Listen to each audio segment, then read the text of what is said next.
Buenos días a todos y todas. Estamos en prueba, conectándonos, preparándonos para nuestro panel en el día de hoy. Criminalización en tiempos de pandemia.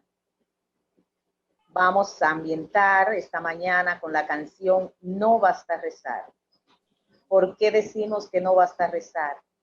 Estamos en casa, pero no en silencio. Seguimos resistiendo, seguimos unificados, seguimos articulando nuestras propuestas y nuestras acciones en cada uno de nuestros territorios. Seguimos avanzando y luchando en medio de esta crisis y es que nos ha tocado a nivel global. Preparándonos todos y todas para esta mañana. Desde los diferentes regiones, la CLOT y Vía Campesina invita a este conversatorio. Unidos y unidas, jamás seremos vencidos y vencidas.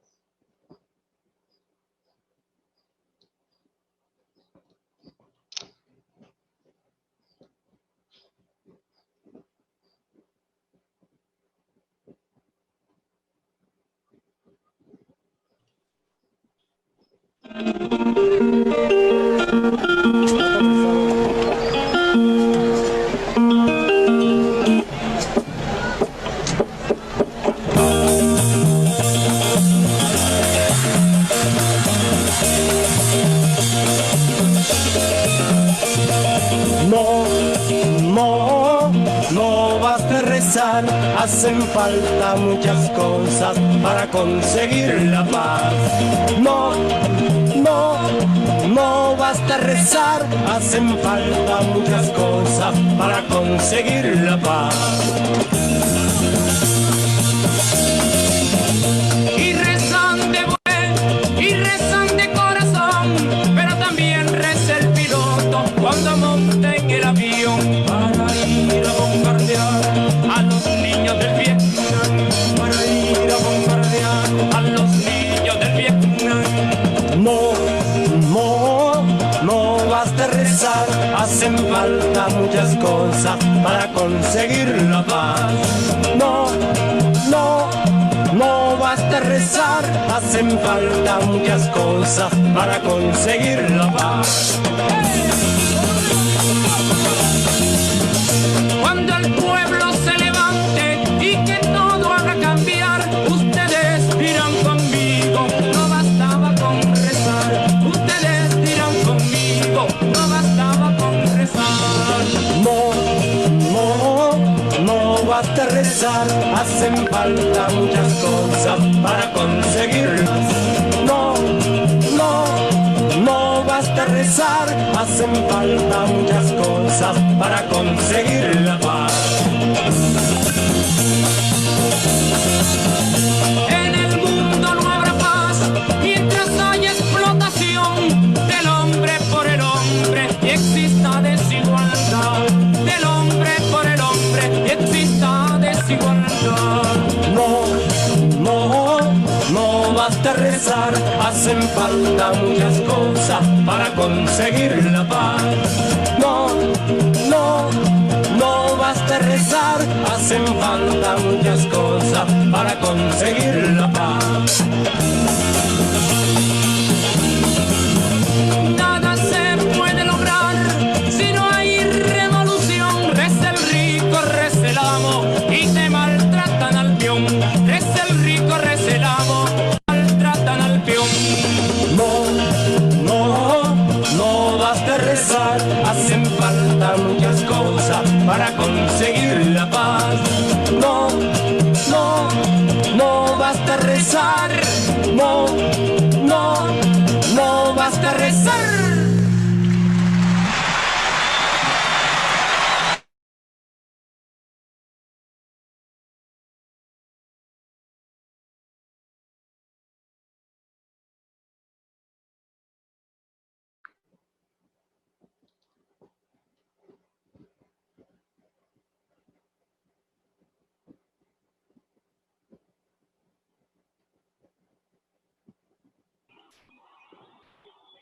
Puedes empezar, Elsa, puedes empezar. saludar a los compas de las diferentes regiones de este continente y del mundo que en esta mañana se aprestan a compartir con nosotros este panel que nos corresponde coordinar. Nuestro conversatorio en el día de hoy es sobre criminalización en tiempos de pandemia. Damos la bienvenida a las organizaciones, a las diferentes personalidades que ya están en coordinación con nosotros y que compartirán este panel. En estos momentos de pandemia, la tarea es continuar con la agenda del movimiento, trabajando desde temas fundamentales como es la criminalización, en la cual desde los espacios políticos de la CLOT ratificamos que es una estrategia que promueven los sectores de poder en la región con leyes y acciones para atemorizar e intentar desarticular nuestros movimientos. Aplicada esta a los dirigentes y dirigentas de nuestras organizaciones en los territorios que exigen el derecho al acceso a la tierra, a servicio y a justicia también, en defensa de la vida de cada uno y cada una. Nuestras temáticas son signos de avance en las realidades del mundo rural que el campesinado mundial asume como norte. Hoy, en medio de esta pandemia, nos da la resistencia y unidad que visibilizan las acciones que fortalecen el movimiento y que serán presentadas en este panel con casos emblemáticos acorde al proceso que hemos trabajado a lo largo de estos años en nuestros territorios. En un contexto que promueve una vez más el rol histórico del campesinado en los diferentes espacios y su tarea fundamental de alimentar los pueblos, incluso en escenarios de guerra, de fascismo, de autoritarismo y de pandemia, como es en este momento lo que nos acontece.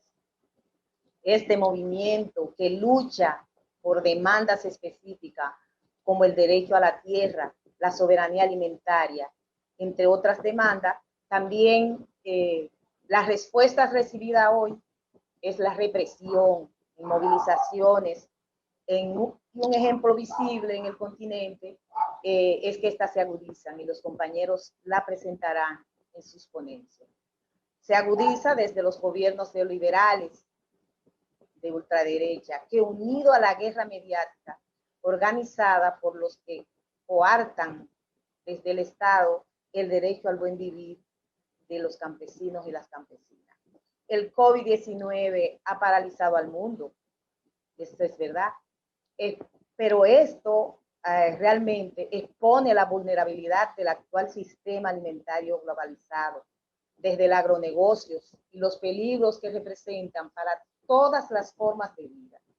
Esto nos sigue dejando aprendizaje y en medio de esta crisis hemos incentivado los sistemas alimentarios locales, resilientes y diversos, acorde a las realidades nuestras, a nuestras realidades económicas, y también ha desvelado las faltas de apoyo y de políticas públicas de esos gobiernos de ultraderecha que no han dado respuesta a estas demandas y a los servicios que los campesinos y campesinas, con tanto sudor y con tanto trabajo, realmente necesitamos sean de vuelta, porque es un derecho que nos compete.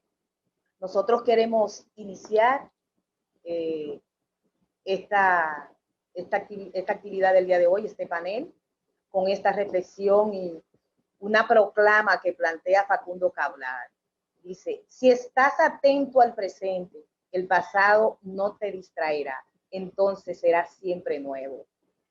Eso se complementa con lo que decía el comandante Chávez: unidad, lucha, batalla y resistencia. Es un evento que va a ser compartido. Damos la bienvenida de manera formal al compañero Franklin Almendares de la CNTC de Honduras, Rosalinda Tuyuk de Conavigua, Guatemala, Adalberto Blanco de FECORACEN El Salvador y también es parte de la Mesa de Soberanía Alimentaria, y la distinguida compañera Aide Moreno de Pensoagro, Colombia, ese pueblo resistente y que hoy vamos a compartir lo que está pasando en esas diferentes comunidades. Por eso el objetivo de este conversatorio es escuchar esos casos emblemáticos sobre la criminalización y entender cómo se ha aumentado durante la pandemia y a través de esas cuarentenas militarizadas, con asesinatos continuos de líderes, lideresas, de campesinos y campesinos, el despojo, el desalojo desde los territorios y la implementación de nuevas leyes penales que nos vienen a desfavorecer, porque han aprovechado también la posibilidad de poder sesionar, de poder hacer todas sus audiencias, los que supuestamente nos representan en los diferentes países, para agudizar con leyes que en este momento no nos favorecen. Así que gracias a los compañeros y compañeras que están ya conectados, porque vamos a iniciar con nuestro primer panelista. Nosotros queremos interactuar dentro de los turnos que vamos a tener. Vamos a compartir 3 elementos globalizadores en relación a la criminalización. ¿De qué manera ha sido criminalizada la lucha campesina y al pueblo antes y durante la pandemia? Además, ¿cuáles respuestas o propuestas desde el movimiento y desde la articulación con otros sectores nosotros hemos podido proponer? Pero también, ¿qué propuestas de solidaridad en medio de esta pandemia nosotros hemos podido articular? Es muy importante que los compañeros puedan refrendar, porque tenemos países específicos que han dado su solidaridad y también países que en medio de esta pandemia han podido resistir y han dado respuesta desde la solidaridad y en medio de los bloqueos, cómo pueden realmente resolver sus situaciones locales. Así que vamos a dar la oportunidad al compañero Franklin para que pueda compartir con nosotros de Honduras.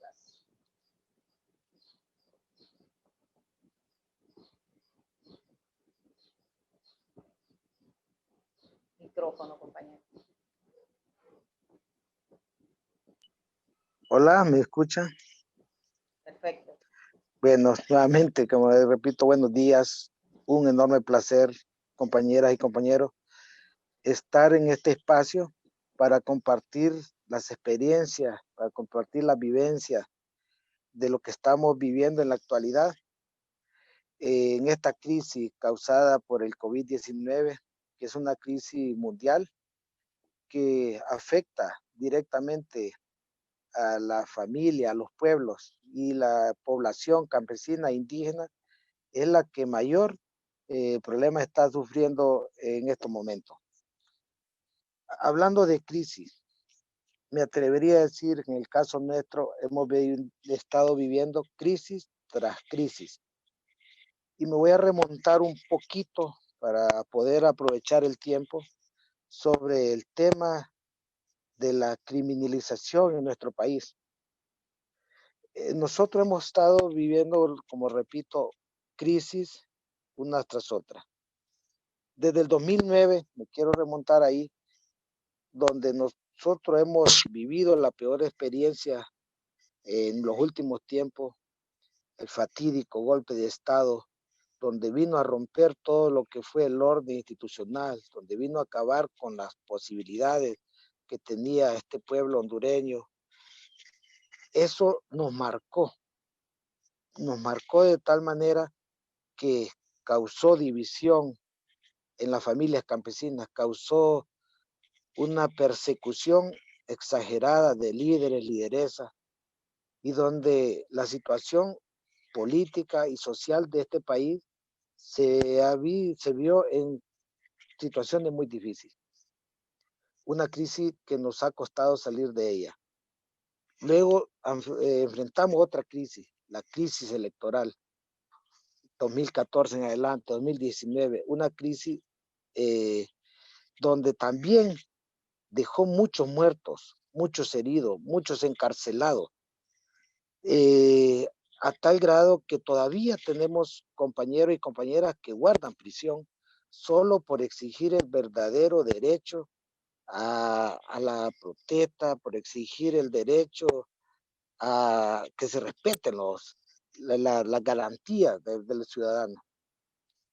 Y ahora, con la crisis causada por la pandemia, por el COVID-19, ha sido de otro que están aprovechando el gobierno, el régimen, este sistema neoliberal, de este sistema dictatorial que nosotros vivimos, ha sido como la mejor crisis en la historia de Honduras, donde ellos han podido salir con muchas cosas, han podido hacer acciones que les permita seguir con todo aquello de violaciones, con creaciones de cientos de leyes que nos vienen afectando.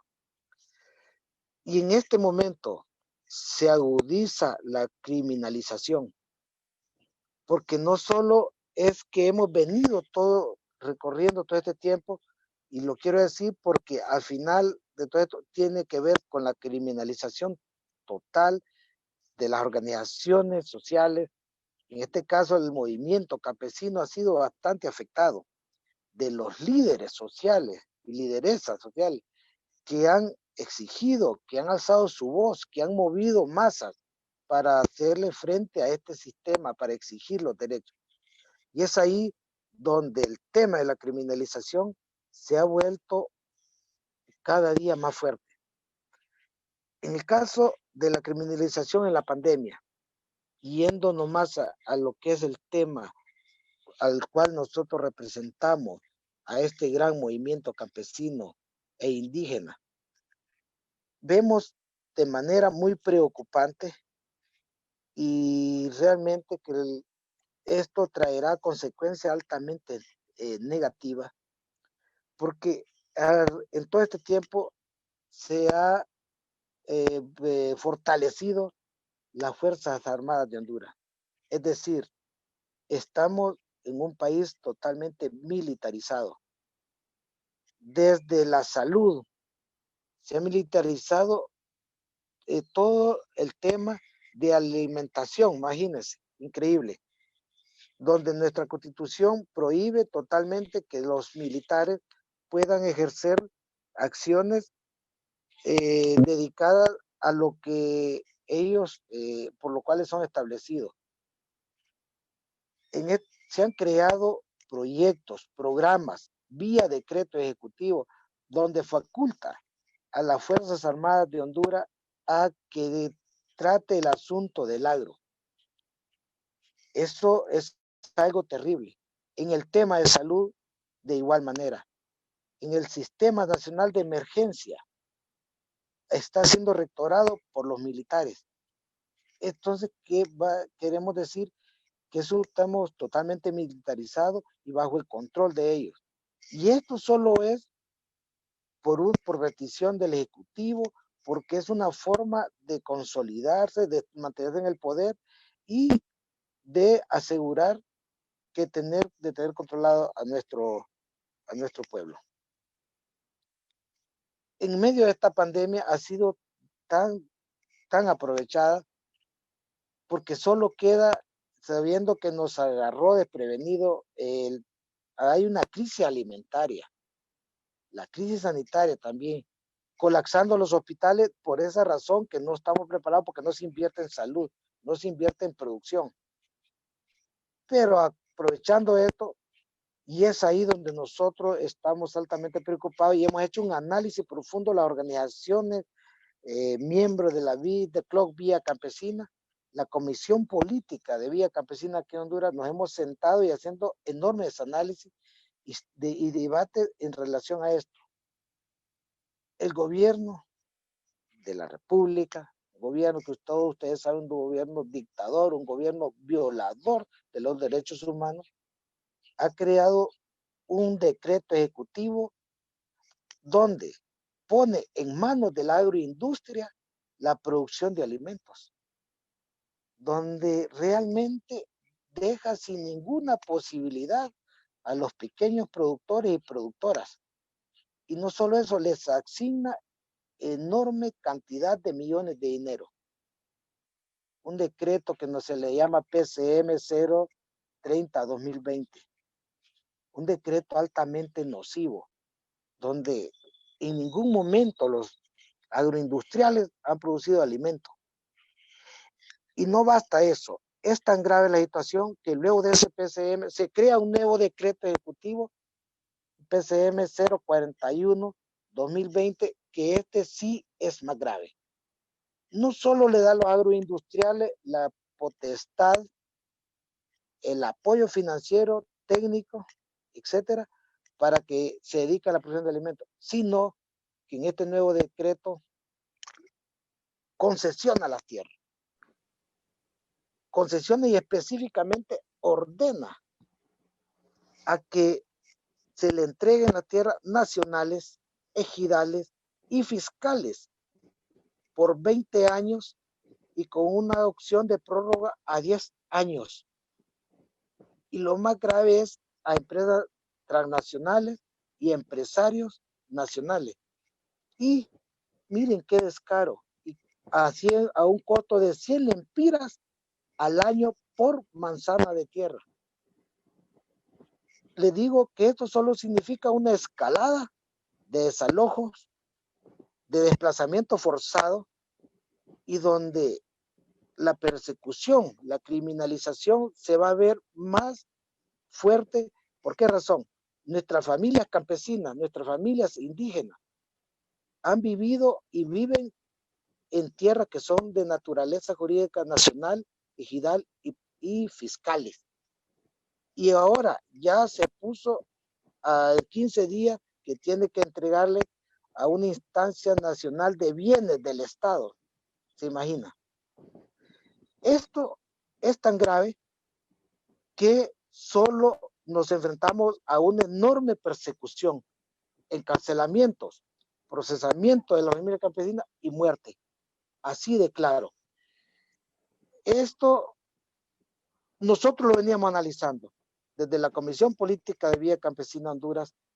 Viendo esto, en febrero presentamos un anteproyecto de ley a las diferentes bancadas del Congreso Nacional, con un decreto de emergencia para reactivar el agro, para fortalecer el agro. Ese decreto de emergencia que nosotros presentamos, estamos sintiendo que el gobierno le dio copy-paste, porque con el nuevo programa y donde está asignándole las tierras, el financiamiento a las empresas privadas internacionales, casi copia un poco nuestra idea. Es una situación difícil, y eso, como les decía, pasamos de estar militarizado a un sistema autoritario, donde un gobierno donde ha sido envuelto de enormes actos de corrupción, donde el narcotráfico ha invadido todas las más altas esferas de gobierno. Pero lo importante que hemos sobrevivido es la articulación. Hemos hecho pronunciamientos, hemos hecho leyes a través de organizaciones afines, fraternas, que son parte de nuestro proceso y que para seguir haciendo frente a esta situación. El tema de la solidaridad, muy interesante, países muy solidarios, organizaciones solidarias, y a nivel de nuestras organizaciones, a nivel de la Vía Campesina Honduras, hemos creado un coprograma y una campaña de solidaridad a nivel de nuestros compañeros, a nivel de nuestro territorio. Así es que un panorama difícil a que nos enfrentamos, pero sí demandamos y exigimos que se respeten los derechos de los campesinos y campesinas y el derecho a la defensa del territorio. Por ahí me quedaría, solo diciéndole que la situación en Honduras y la criminalización, aprovechando la pandemia del COVID-19, ha sido de mucho beneficio para estos sistemas neoliberales, patriarcales, dictadores, y que a finalizar la pandemia. Lo que nos espera post pandemia es una situación difícil que necesitamos articular ideas y estrategias para hacerle frente. Gracias al compañero Franklin. Realmente saludar a los compañeros del sur de Chile, a los compañeros de México y compañeras y de República Dominicana que están conectados a este panel. Queremos puntualizar algunos elementos sobre lo planteado por Franklin, que estamos de acuerdo con lo que usted plantea en relación a ese orden institucional, que no solamente se refleja en su país, sino en todas nuestras regiones. Ese tema de la crisis electoral que es creado por estos gobiernos con la intención de permanecer en el poder, como está pasando en nuestro país y en el país de ustedes, que se creó esa crisis electoral para quedarse ahí y todavía permanecer desde guerras mediáticas que realmente les sacan sus ventajas. El tema que tiene que ver con esa parte de legislaciones que usted lo mencionaba y que hacíamos hincapié al principio, y que de una u otra manera son ellos los que están en el poder y manejan la posibilidad de que puedan realmente pasar, a veces sin leerla, a veces sin chequearla, a veces sin consensuarla y sin hacer vistas públicas con el movimiento, pasan esas leyes que hoy a nosotros nos condenan. Ese tema de la militarización, que es muy importante usted destacarlo porque nos trae a colección. En el día de hoy en República Dominicana se celebra el Día de la Libertad. ¿Ustedes saben por qué? Porque hace 59 años fue ajusticiado Leonidas Trujillo. Cariñosamente le decían, o le decían sin cariño, tenemos que decir Chapita, que todo el que conoce la fiesta del Chivo sabe lo que fue Leonidas Trujillo para República Dominicana y para el Caribe, realmente. Un dictador de dictadores que dejó también otra dictadura ahí de 12 años sangrientos de Balaguer, fruto de que la militarización en el país ocupó eso, y es lo que pasa en muchos de nuestros países. Y esa falta de apoyo y de propuestas que usted enfocaba para dar respuesta a la crisis. Esta crisis ha venido a desvelar la falta de servicio de esos gobiernos a nivel de nuestras localidades. En ese sentido, como la Vía Campesina y CLOT, hemos venido impulsando una declaración de los derechos campesinos, ¿verdad que sí? Donde realmente urge que se garantice el derecho de las y los campesinos a la libertad de asociación, organización, así como al derecho a no ser criminalizado por plantear sus demandas y por defender sus demandas y sus derechos en los diferentes territorios. Así que muchísimas gracias, Franklin, y vamos a dar la oportunidad a nuestra segunda panelista, la compañera Rosalinda Tuyú, de Conavidua, Guatemala, que nos va también a interactuar en función de esos tres contenidos que planteamos al principio. Vamos a darle la oportunidad a la compañera. Sí, en primer lugar, yo quiero pedir permiso a todos compañeras, compañeros que han dado su vida por toda la lucha y la resistencia en defensa de la madre tierra, el territorio, los bosques, el agua y las semillas ancestrales. También rendir un homenaje a todos las mujeres, hombres, niños, jóvenes, ancianas y ancianos que en soledad o en el abandono han dado su vida en medio de esta pandemia. Y saludar a cada uno de los compañeros y compañeras en esta mesa, igual a todos nuestros compañeros y compañeras que acompañan a través de esta red. Decir que en Guatemala, al igual como muchos de nuestros países, la criminalización ha sido muy intensa. Antes de esta pandemia estábamos en muchos lugares bajo estado de sitio que hizo frenar muchas movilizaciones, muchas luchas tanto por la tierra como en resistencia de la madre tierra, al igual como también todas nuestras luchas en contra de las leyes regresivas que el Congreso de la República estaba aprobando, como la ley de amnistía, como también muchas otras leyes que afecta a los pueblos indígenas, como también a los campesinos y otros sectores sociales. Igual también antes de esa pandemia, en algunos lugares, igual con el pretexto de la lucha contra el narcotráfico, contra la corrupción, también había una situación muy difícil por querer hacer que en este país pues la corrupción no sea investigado a los autores tanto intelectuales como materiales. Esa criminalización también vino a ser mucho más difícil en medio de esta pandemia. Obviamente con el pretexto de resguardar la vida de los ciudadanos, igual hizo a que muchos campesinos, muchas familias indígenas, tanto mayas, xincas como afrodescendientes, se quedaron con muchos productos que abastecía no solo a nivel nacional, sino a nivel centroamericano. Y esto hizo obviamente a que se pueda ir incrementando el endeudamiento con los bancos o con pequeñas empresas que, entre comillas, ayudan a los pequeños productores.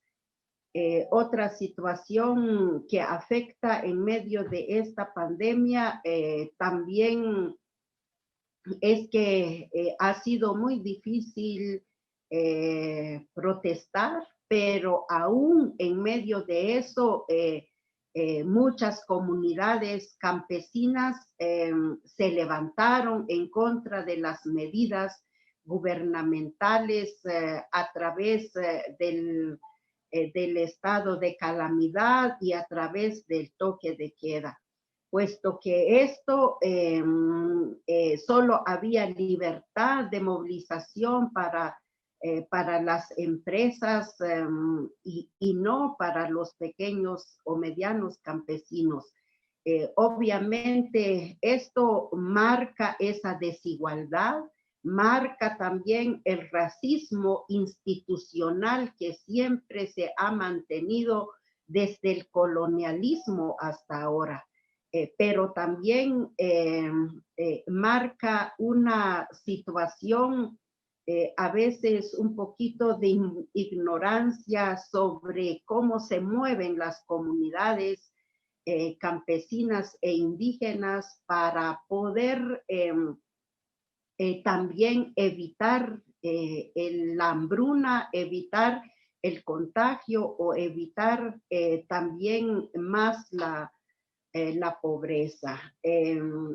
Podemos decir también que uno de los efectos de esta criminalización es que a muchas lideresas y líderes defensores de la madre tierra, defensores del agua, defensores de los derechos humanos y de los pueblos indígenas fueron señalados por autoridades locales, por autoridades también de grupos paramilitares, donde se les señala de ser los transmisores de este virus.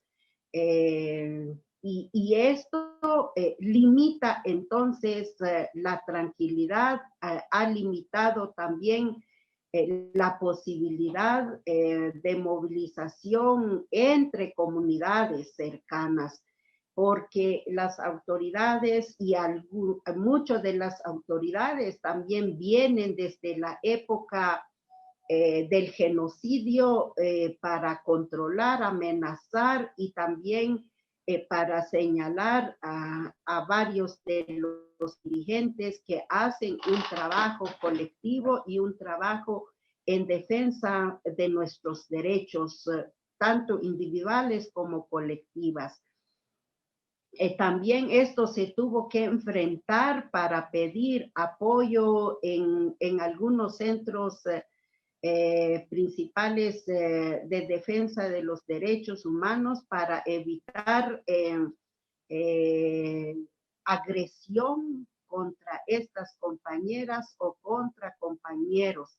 Inclusive, por ejemplo, las compañeras o compañeros que se sabe en la comunidad que tienen participación a nivel internacional, sus familias fueron intimidadas, fueron amenazadas, fueron también señalados de que podrían ser linchados por llevar esta enfermedad. Entonces, toda esta situación hace que defender derechos campesinos e indígenas o humanos o los derechos a la vida siempre va a ser un crimen.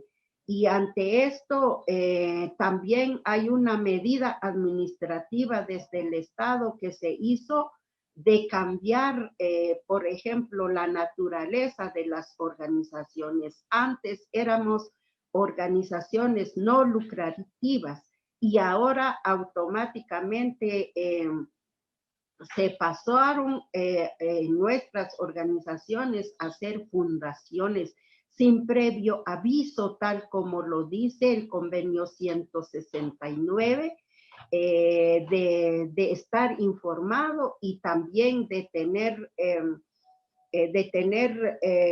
sobre todo el libre consentimiento.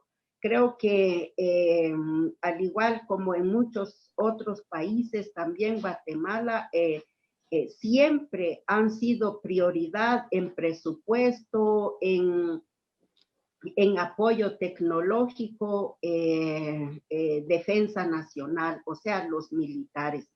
A los militares se les ha dado todas esas responsabilidades también sociales, humanitarias. Y esto afecta principalmente a comunidades donde son víctimas de pobreza, son víctimas del genocidio, son víctimas también de racismo, pues, puesto que solo la presencia militar en las comunidades regresa el terror, regresa también el miedo para las mujeres, para las familias, y por eso es tan importante el mantener las redes, alianzas entre organizaciones. Se han hecho también pronunciamientos, se han hecho diálogo por esta vía, y también la solidaridad entre los pueblos es muy importante.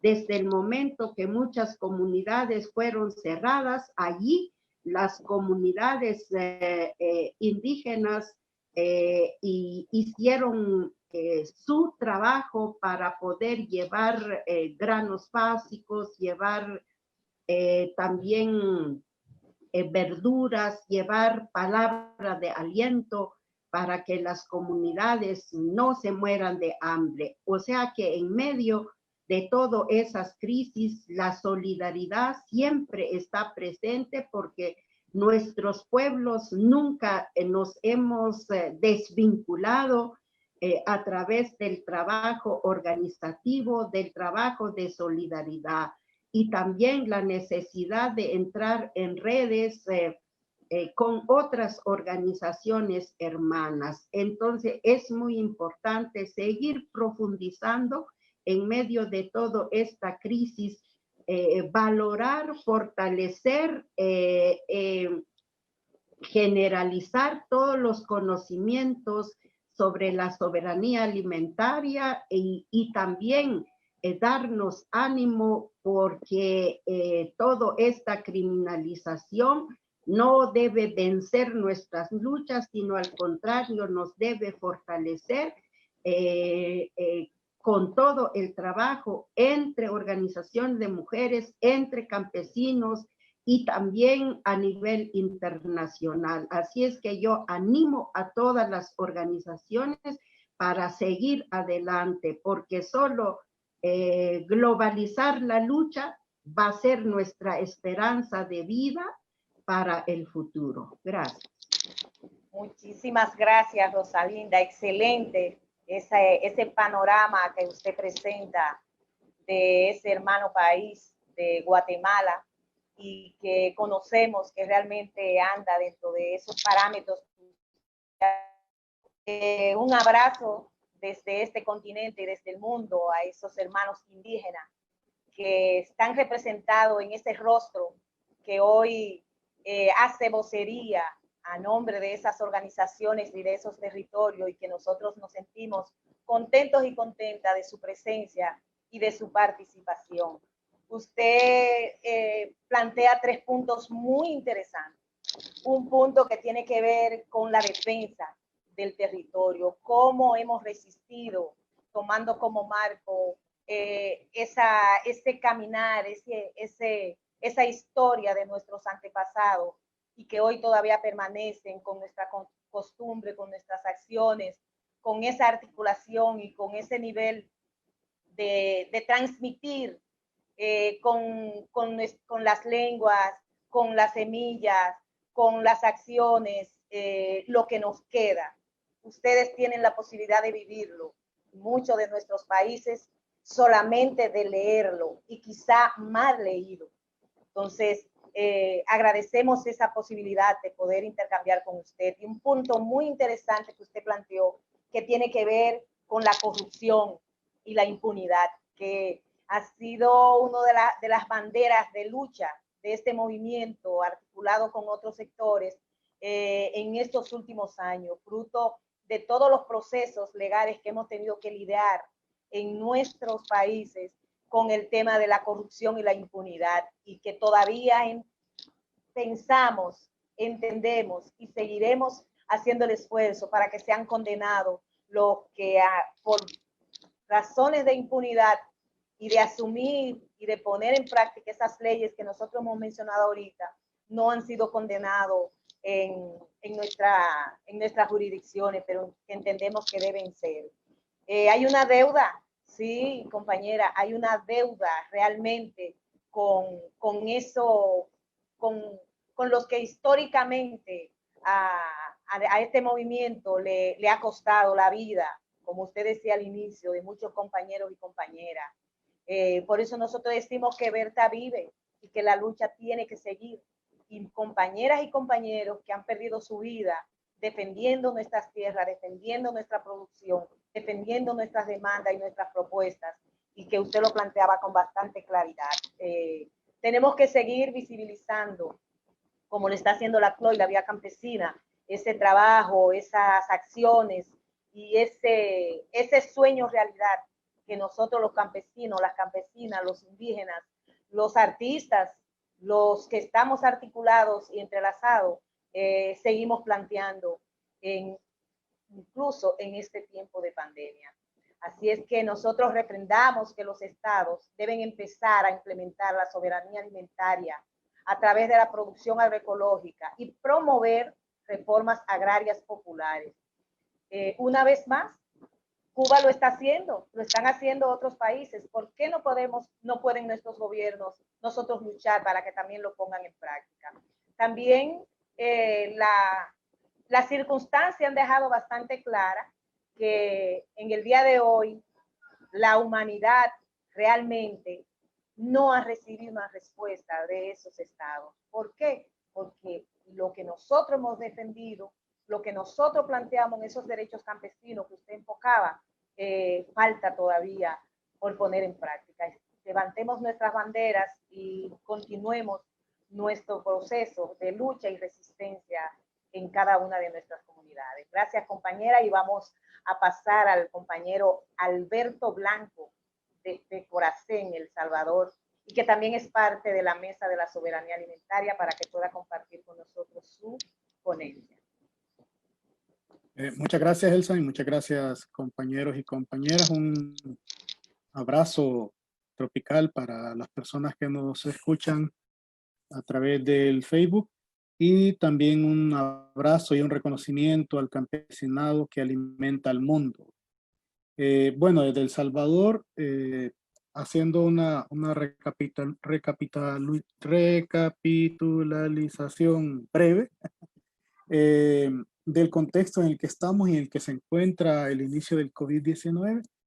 Bueno, el COVID en El Salvador nos encuentra en medio de dos grandes crisis. Una crisis local, que es una crisis de abastecimiento de agua del Gran San Salvador, que afectó a más de 1.200.000 personas en las zonas urbanas, pero que también se viene a sumar a la grave crisis de acceso a agua que hay en los territorios rurales. Además, nos encuentra en la peor crisis democrática desde los acuerdos de paz. Como la mayoría sabrá, El Salvador pasó un proceso de guerra civil de 12 años, que finalizó en el año 92, pero hoy, este año y el año pasado, en 2019, empezó la peor crisis democrática desde entonces, desde el año 92. Por un lado, el 9 de febrero de este año, el actual presidente Bukele, militarizó la asamblea, llevó militares a la asamblea, se tomó la asamblea, oró en la asamblea, diciendo que Dios le había hablado para hacer este acto represivo en contra de otro órgano del Estado, el cual no controla. Todo por un préstamo de $100 millones que la asamblea no había aprobado aún, pero que estaba discutiendo.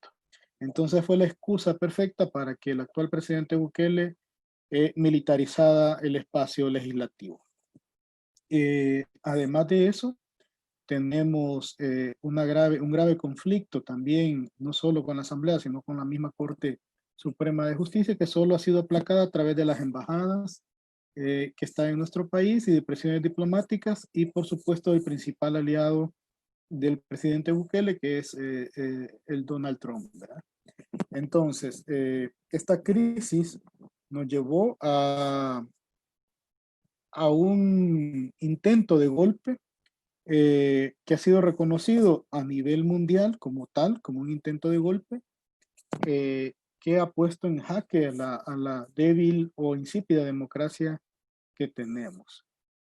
Todo esto a pesar de la buena imagen que pueda tener el presidente Bukele en redes sociales y en los países centroamericanos, ¿verdad? En algunos países centroamericanos, que lo utilizan como ejemplo, pero realmente primero es un miembro del capital, del gran capital de este país, y que tiene una disputa económica con otro sector. Es un grupo económico emergente que está en disputa con los grupos económicos tradicionales, y ese es su fin en general. Además, el COVID-19 nos encuentra con la menor asignación presupuestaria para el Ministerio de Agricultura de los últimos 10 años. Es decir, este presidente cool, como le llaman, vino a incrementar, a hacer el mayor incremento en el presupuesto de las Fuerzas Armadas desde los acuerdos de paz, y por otro lado nos trae el menor presupuesto del Ministerio de Agricultura en los últimos 10 años. Eso ya nos indicaba un poco el camino que llevaría este presidente cool, como le llaman.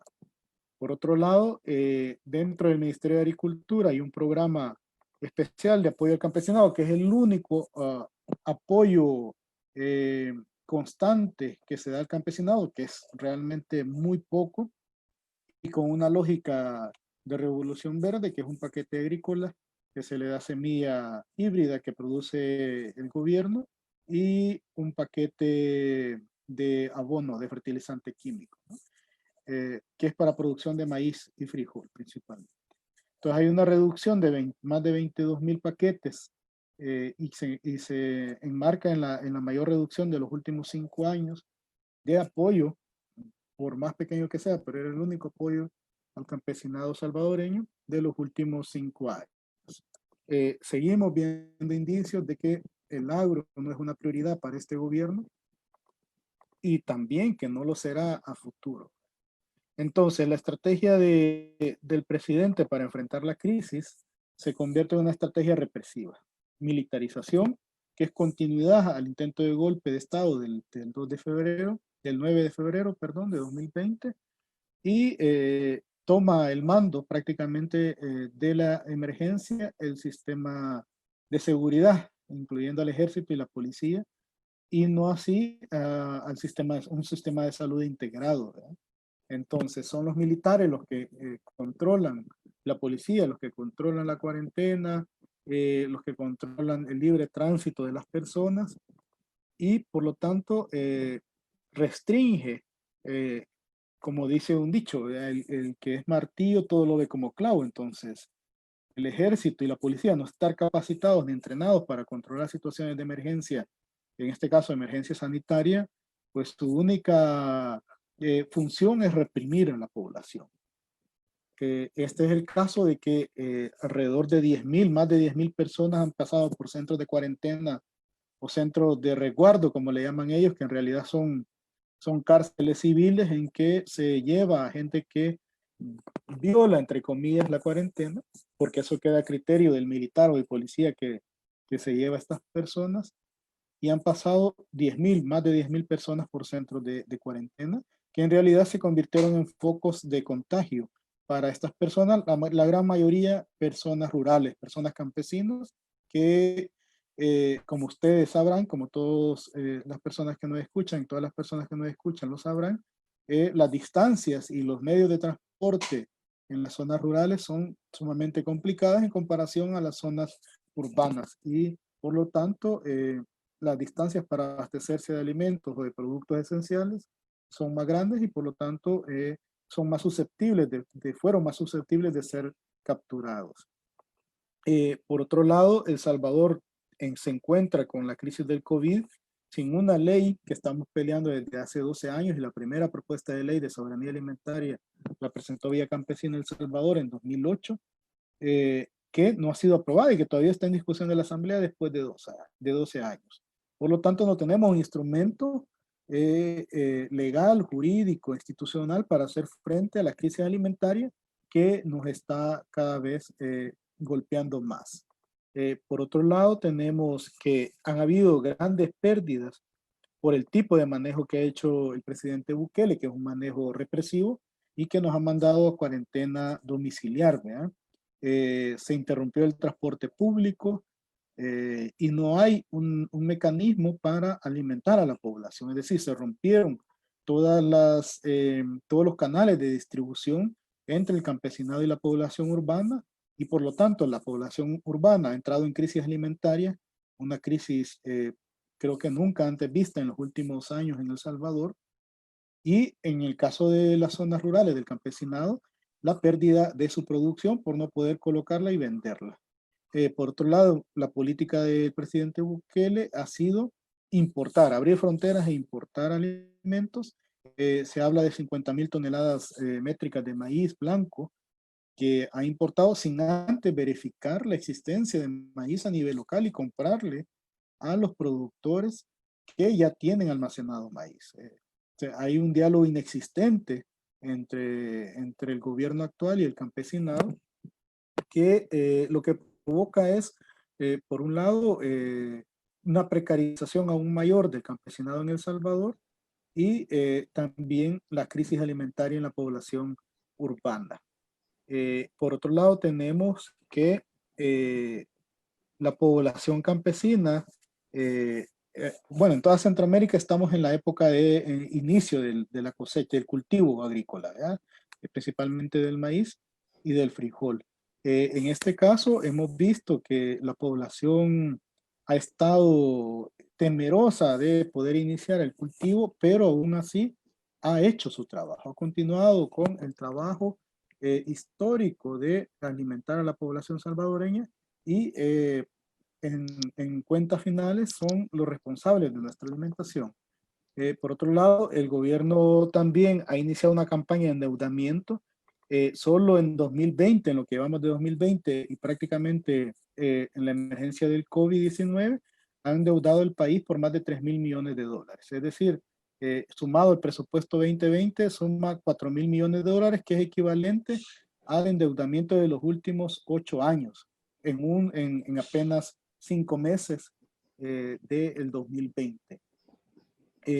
Por otro lado, tenemos también que el COVID-19 ha desnudado la crisis alimentaria también por el tema del cambio climático.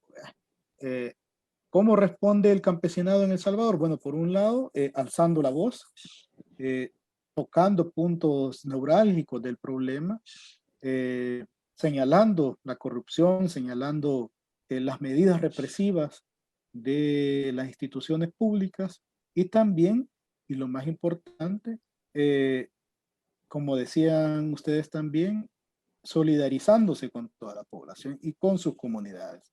Es decir, la población campesina en El Salvador ha continuado su rol histórico de alimentar a la población.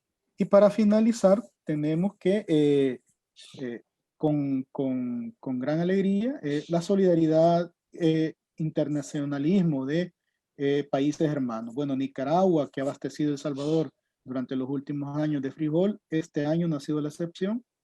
Con su producción de frijol, a una parte de ese frijol importado que viene de El Salvador ha sido de Nicaragua. Y bueno, Cuba, como en casi todo el mundo, ha apoyado con su solidaridad, con sus conocimientos médicos para apoyar la emergencia del COVID-19 en El Salvador.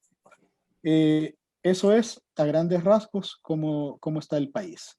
Muchas gracias. Muchísimas gracias, Alberto. Y queremos saludar a los compañeros y compañeras de El Salvador, del Ecuador y de otros países que están conectados también en este momento con este panel. Compañero Alberto, Bukele, al inicio de comenzar esta pandemia, inició con unos alardes y con una serie de propuestas y de acciones que supuestamente fueron ejemplo para la región, para poner en práctica al inicio de esta pandemia, con una serie de propuestas, con una serie de acciones, de medios para poder buscarle salida preventiva al tema de la pandemia.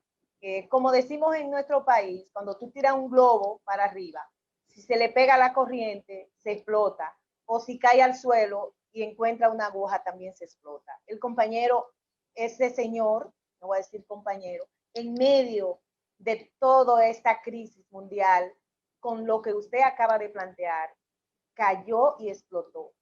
Realmente explotó. ¿Por qué?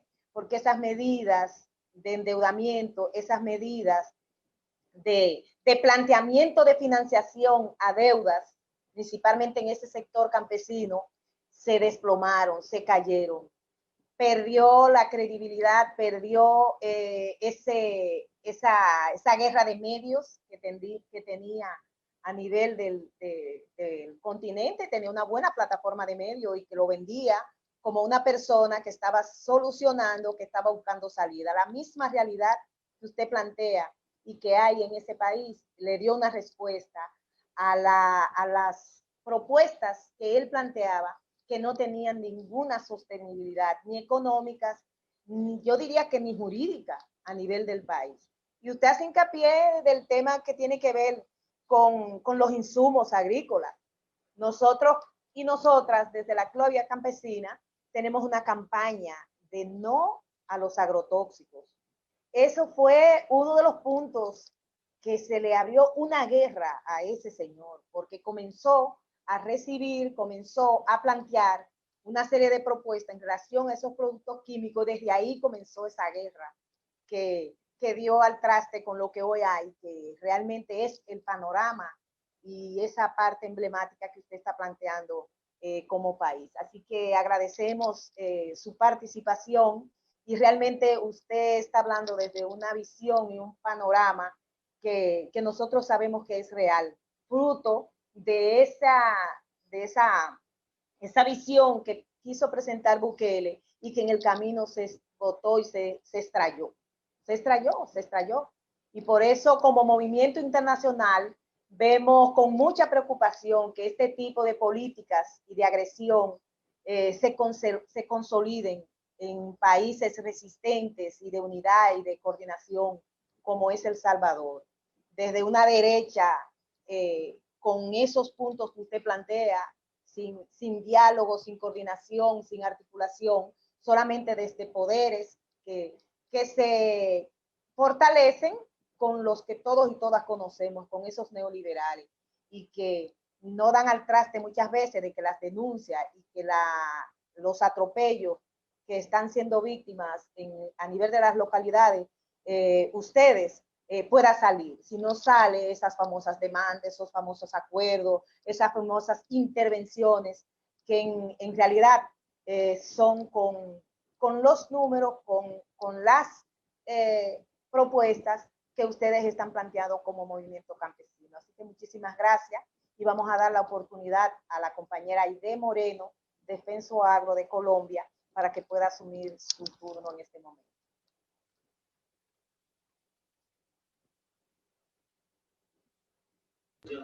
Bueno, muy buenos días a todos y todas. De verdad que este es un momento muy importante que nos permite hacer un análisis a nivel internacional sobre la crisis que estamos viviendo muchos países en el mundo entero, no solamente con la pandemia, ¿no?, del COVID-19, sino con la criminalización de la protesta social, de los líderes sociales en muchos países. Y yo me atrevo a tomar unas palabras del discurso que dijera Fidel Castro en las Naciones Unidas en 1979, cuando dijo que hablaba en nombre de aquellos que les han negado el derecho a la vida y a la dignidad humana. Y es la realidad que tenemos hoy. Muchos de nuestros compañeros se les ha negado el derecho a la vida cuando son asesinados. Y decía Fidel también que cómo se puede hablar de paz cuando a millones de personas se mueren de hambre y de enfermedades que son curables. Eso ocurre en nuestros países, eso ocurre en nuestra América, en nuestros territorios. Además, decía Fidel también que cómo se podía hablar de paz cuando se explotan los países más pobres por los países más ricos. Y vemos que en nuestros continentes y en el mundo entero, efectivamente, tenemos la explotación de nuestras tierras, de nuestros territorios, y lo más grave aún, la explotación del ser humano.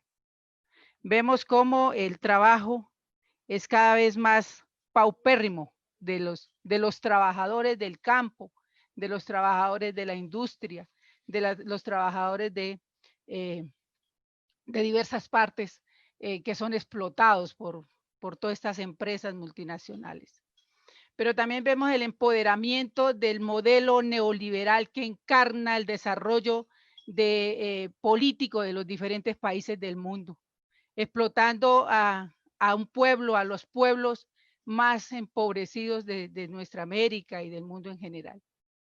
Y hemos visto cómo el caso de Chile, el caso de Argentina, Ecuador, Brasil, Bolivia en los últimos tiempos, cómo se ha llegado esa mano criminal norteamericana a invadir los pueblos de nuestra América. Y los pueblos que han sido capaces, digamos, de levantarse, de exigir de los cambios necesarios en los territorios.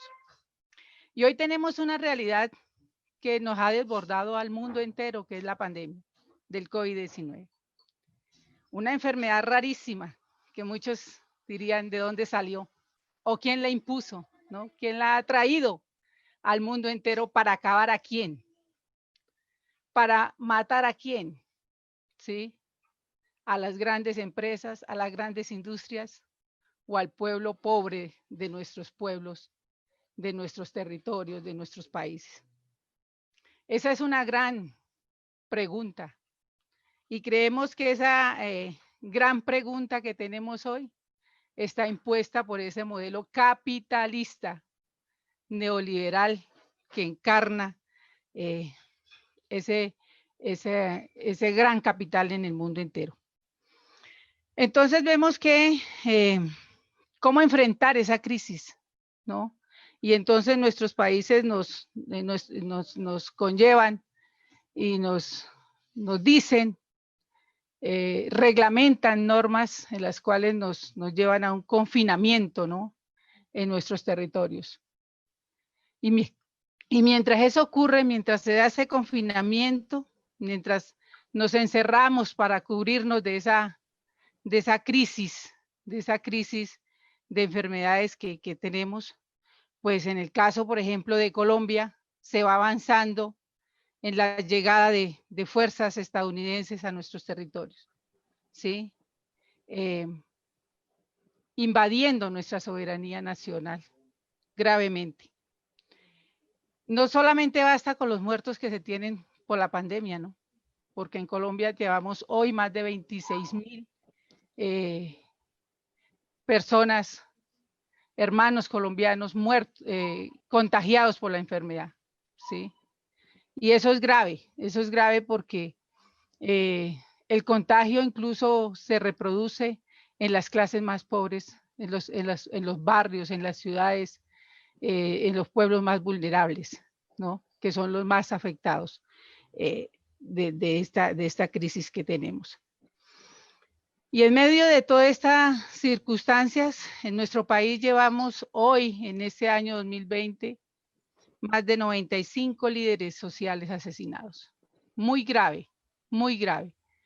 Una militarización en nuestros territorios fuerte en estas últimas semanas, en el Cauca, en Nariño, en Putumayo, asesinados campesinos sin ninguna respuesta, digamos, del gobierno nacional. Eso no es escuchado, nuestras denuncias, nuestros llamados, la movilización del pueblo, porque el pueblo, a pesar del confinamiento que estamos, se ha pronunciado, se ha movilizado en varias partes del país exigiendo el respeto por los derechos humanos de nuestros líderes sociales. Pero eso no tiene eco, eso no es escuchado. Al contrario, vemos cómo, como decía, pues acaba de llegar a Colombia las fuerzas militares ubicándose en los territorios como La Guajira, Cúcuta, en esas partes muy cercanas a nuestro país hermano de Venezuela, ¿no? Que extrañamente se ubican en este territorio. Aunque ellos dicen que vienen a nuestro país es para combatir el narcotráfico, ¿no? Que es una problemática social que tenemos hace durante muchos años, pero que esta problemática social se ha convertido en el asesinato de campesinos y desplazamiento de campesinos en nuestros territorios. Porque además de ello tenemos también la erradicación forzada que se está dando en el Cauca, en el Putumayo, en el Guaviare, en el departamento del Meta, por parte de la fuerza pública y los erradicadores. Cuando nosotros en Colombia, en el marco de los acuerdos de paz y demás, se constituyó una mesa de diálogo con el gobierno nacional frente al tema de los cultivadores de la mata de coca. Pero el gobierno no escucha las propuestas que han hecho los campesinos antes de los acuerdos y durante los acuerdos y en el marco de los acuerdos para erradicar de una manera concertada la mata de coca. Allí a nuestros territorios no llegan los proyectos productivos, no llegan vías, no hay electrificación, no hay educación, ¿sí? Y cada vez entonces hay más agresión a nuestro pueblo, a nuestros territorios. Y tenemos en estas circunstancias, por ejemplo, el nombramiento del doctor Jorge Tobar. ¿Quién es Jorge Tobar?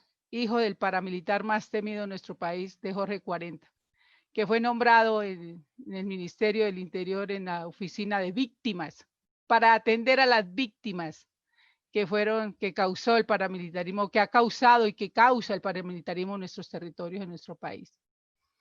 Entonces, es una situación bastante compleja, digamos, de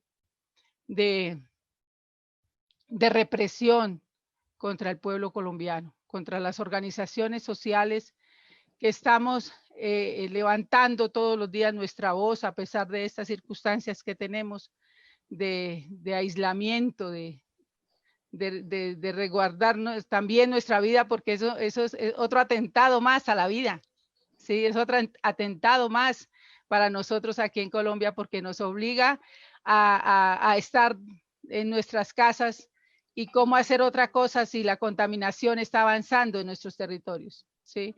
No hay una estrategia de salud pública del gobierno. Hoy están abriendo ya el comercio, porque el comercio le exige al presidente que tiene que abrir, no solamente por eso, sino porque la gente está saliendo a las calles también a exigir la necesidad que el gobierno atienda el tema del hambre que está pasando todas las familias en las casas. Y como no hay unas garantías para la comercialización de nuestros productos de diferentes partes, pues entonces nosotros, el pueblo se está levantando, pero eso no lo muestran los medios de comunicación, que es lo más grave. ¿Sí? Los medios de comunicación no muestran lo que está pasando con nuestros pueblos en medio de esta crisis del COVID-19. Pero además nosotros como federación seguimos enarbolando las banderas de la paz, ¿sí? Y creemos que estar en este proceso de la vía campesina nos ha fortalecido muchísimo y nos fortalece a los pueblos. Y nos llama desde allí al tema de la unidad de los pueblos, no solamente campesinos, indígenas y afros, para enfrentar esa crisis mundial que tenemos, no solamente alimentaria, sino de todos los momentos. Nosotros exigimos también, hemos exigido al gobierno nacional de que firme, además, la Declaración de los Derechos Campesinos. Creemos que en este paso tan grande que hemos dado nosotros y que hemos logrado a través de la vía campesina y las organizaciones que hacemos parte, de llegar con un documento y discutirlo en las Naciones Unidas, que las Naciones Unidas lo hayan discutido y lo hayan aprobado, es supremamente importante para el mundo entero, para los campesinos del mundo. Pero en nuestro país el gobierno se abstuvo de firmar esos derechos de los campesinos. ¿Por qué? Porque no quiere hacer parte de la defensa de los derechos de los pueblos, sino al contrario, seguirnos criminalizando como ha ocurrido hasta el día de hoy. Nosotros seguimos exigiendo con nuestra voz en alto que se reconozca la economía campesina, familiar y comunitaria, ¿no? Como eje fundamental de la vida humana. La agroecología como elemento fundamental para la producción que protege la vida, y no solamente la vida, sino nuestra madre tierra. Porque cada vez se hace más carrera a los agronegocios y a las extensiones de tierra de palma, de la siembra de la mata de palma y las extensiones de productos para el biocombustible. Y otro elemento fundamental, el rescate de nuestras semillas criollas, entre otros derechos que tenemos, digamos, en nuestros territorios que se están perdiendo y que se han perdido con estas políticas que realmente no ayudan al pueblo colombiano ni a los pueblos enteros a la sobrevivencia, porque vemos cada vez más el riesgo de desaparecer la vida humana misma en medio de todo este conflicto.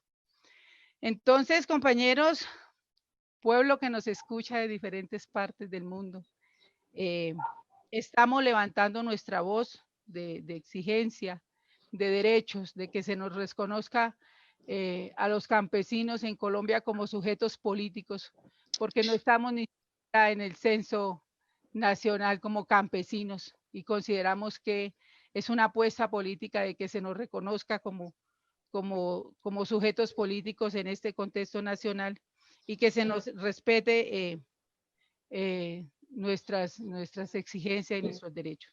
También estamos exigiendo al gobierno nacional la necesidad urgente de continuar los diálogos con el ELN, porque ustedes saben que terminamos unos acuerdos de paz con la guerrilla de las FARC y que en este contexto también vienen siendo asesinados muchos excombatientes. En lo que va ocurrido del año van más de 24 personas asesinadas que estuvieron en este proceso de paz, que le apostaron al proceso de paz, que consideraron que era mejor estar en la vida civil que estar armados en el monte enfrentando el sistema. Pero que esa apuesta política que dieron ellos hoy están siendo asesinados en las veredas, en las ciudades, en los pueblos, sin ninguna protección del Estado, sin ninguna garantía por parte del Estado de la apuesta política de la defensa de los excombatientes que llegaron a la vida civil. Entonces, esas son nuestras exigencias, esa es nuestra voz. Estamos por la movilización nacional en nuestro país, a pesar de estar aquí encerrados, digámoslo de esa manera, pero levantamos nuestra voz por la movilización y el gran paro nacional que se va a desarrollar en Colombia. Estamos en esas apuestas políticas y seguimos trabajando, seguimos en esa unidad con nuestros hermanos de la vía campesina a nivel mundial, que nos reconforta y nos llena de entusiasmo cada vez para seguir enarbolando las banderas de la paz en el mundo entero. Muchas gracias. Gracias, compañera Aide. Somos tierra y alimentamos el mundo, ¿verdad que sí, compañera? Yo solamente quiero complementar brevemente esa parte que planteaba muy bien detallada, muy bien presentada la compañera Aide.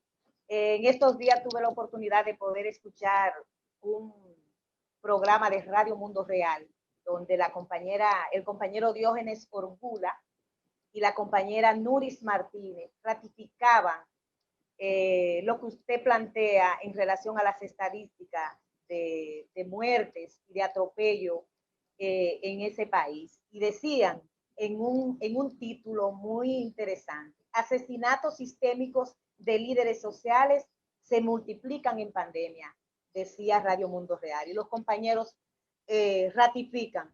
En lo que va del 2020, 103 líderes y lideresas, defensores de territorio y 24 excombatientes han sido asesinados en medio de ese proceso de paz que la compañera plantea y en medio de esa crisis que la compañera plantea con tanta claridad, con problemas de mercado, con problemas, con producción en las comunidades que no la pueden mover, no hay posibilidad de moverla porque no hay una propuesta del Estado para ese. Ese es un narcoestado que está en otras cosas, que está en injerencia, que está en permitir otras cosas y que todo el mundo sabe cuáles son esas otras cosas y usted lo presentaba al principio de su ponencia. O sea, es más fácil que se pueda hacer un lío en la frontera Venezuela-Colombia que resolver que esos mismos campesinos que están ahí con esas problemáticas de muerte, de agresiones, puedan tener una respuesta desde las famosas leyes, como yo he dicho desde el principio, que tienen establecida en esos países. Yo creo que ha sido excelente su exposición, muy bien detallada, muy bien contextualizada, y por eso nosotros estamos ya llegando a la conclusión de esta actividad con la ponencia suya, que es la cuarta panelista, y nosotros vamos a pedir a los compañeros que en un minuto puedan quizá decir un elemento final que entiendan de saludo y de llamado que tengan que hacer a los que nos están en este momento escuchando, viendo, conectándose, que realmente son muchos y muchas y de diferentes países y regiones. Por eso vamos a darle la oportunidad a la misma compañera. Solo una pregunta global ha salido de los que nos están viendo. ¿Qué estamos haciendo? ¿Cómo estamos poniendo en práctica esos derechos campesinos que con tanta lucha, con tanta resistencia, nosotros logramos que fueran ser declarados y avalados por las Naciones Unidas? Brevemente, un minuto de saludo, de conclusión. Comienzo con la compañera Aide. Bueno, no, solamente decir que es necesario que en nuestro país se continúe haciendo la fijación de acuerdos de paz firmados en nuestra Colombia. Que la vía campesina ha acompañado este proceso importante de visibilización, de seguimiento a los acuerdos, y que es necesario que continuemos en ese seguimiento y en ese apoyo, digamos, al pueblo colombiano frente a la implementación de los acuerdos. Solamente eso quiero decir, y que los pueblos unidos jamás seremos vencidos. Gracias, Abrazos Ailén. para todos. Abrazos. Alberto Blanco, ¿qué nos dice? Sí, hoy el COVID-19 ha mostrado lo que el campesinado ha dicho por muchos años, que sin alimentos no se puede vivir, y la producción de alimentos está en el campesinado. Hoy hay que elevar la voz campesina para exigir dignidad y justicia para nuestras poblaciones. Así que todo mundo, globalicemos la lucha, globalicemos la esperanza. Gracias. Rosalina.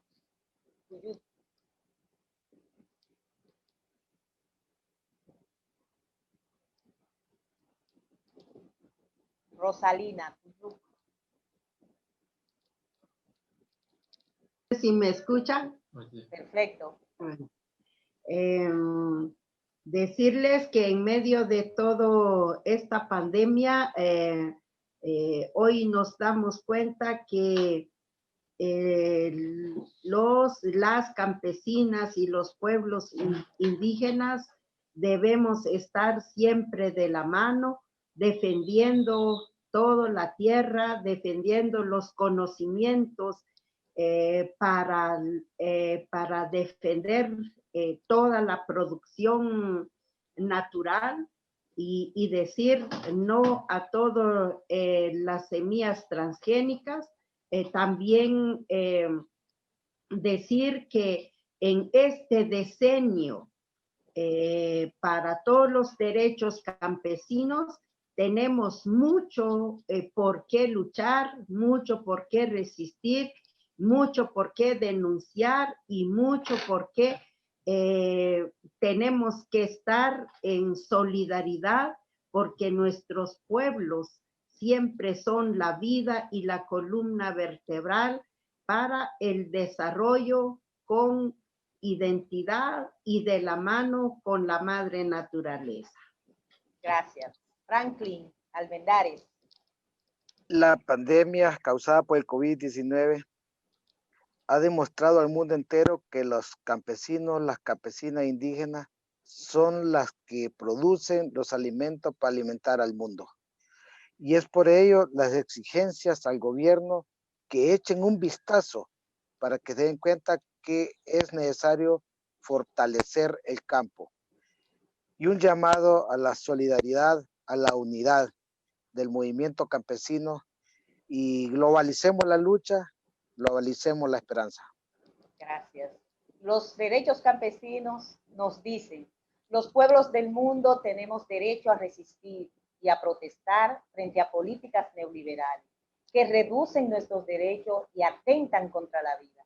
Es por eso que como CLOT y Vía Campesina nos sumamos a las voces de denunciar, de resistencia, de cientos de organizaciones y personalidades, también de artistas, de gremios, que desde distintos contextos decimos que hay que, sí, como usted dice, Franklin, globalizar la lucha y también la esperanza. Termino con una frase de Facundo como inicié: porque uno no vive solo, y lo que a uno le pasa le está sucediendo al mundo.